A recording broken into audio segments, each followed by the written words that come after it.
What's up, everyone? This is me, Dre. I want to talk about this story of the Mall of America. The first black Santa Claus the Mall of America hired to bring holiday cheer for the little kids. Now, they didn't think about the fact that the gentleman was black. They just wanted someone that was going to make the kids happy.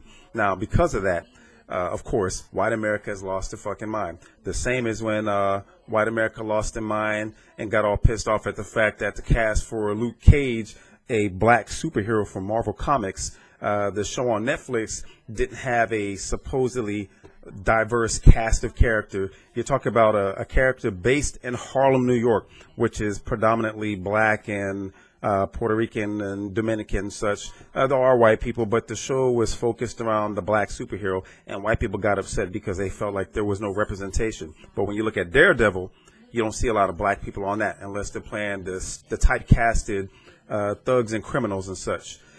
It's no different than white people when they got pissed off when NBC ran the musical for The Wiz, which was a show formerly in the late 70s that had Michael Jackson, Nipsey Russell, and Diana Ross.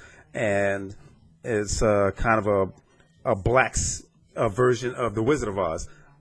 White people got upset with that, saying, where are the white people? Okay, so this is called The Wiz, not The Wizard of Oz. White people didn't have a problem when there were no black people representing The Wizard of Oz. So all of a sudden, now you have a black Santa Claus in the Mall of America, one of the largest malls, if not the largest mall in the United States.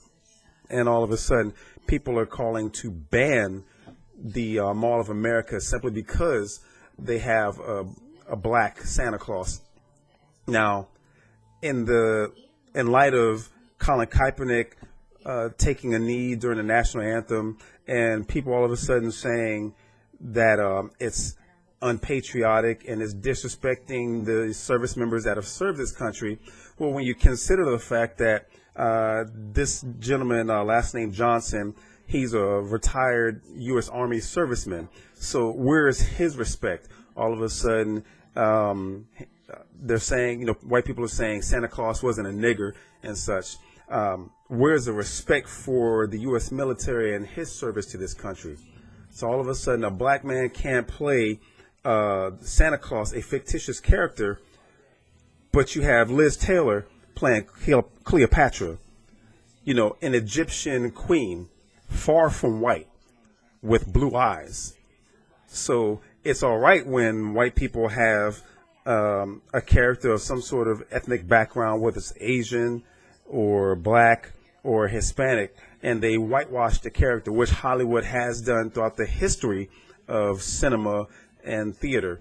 But all of a sudden, you have a black man playing a fictitious character, and racists have come out of the woodwork just to show their displeasure at the fact that there's a black Santa Claus. And they're talking about, well, how are we going to tell our kids about Santa Claus now, as if then they aren't already telling the kids, well, Santa Claus isn't really a real person. I mean, think about it. For me, I've always taught my kids that anytime there's a fat white guy coming down the chimney, he's bound to get his ass whooped. So now you have white people that carry a similar approach, but because they're so used to seeing it in the media, they can't come to grips with the fact that in this day and age, you're going to have a black Nick Fury, which in the past for Marvel Comics, it was always a white guy with silver hair on his temple. This is America. This is 2016, ready to turn to 2017, and people are still grasping on to the most ignorant things, especially when it comes to fucking Santa Claus. Anyway, I just wanted to make this video because of the hypocrisy and the double standard. Of course, if a black man protests for police brutality, and he's not standing and putting his hand on his heart for the American flag, it's unpatriotic. What about the service members? And then you have a service member who served this country, dedicated his life, his blood for this country, and he's playing a fictitious character, but all of a sudden he's a nigger. No surprise to me, no surprise to a lot of black people, but all of a sudden white people lose their mind. Anyway, if you like this video, hope that you like, subscribe, and share. Don't forget to check me out on Facebook. Peace.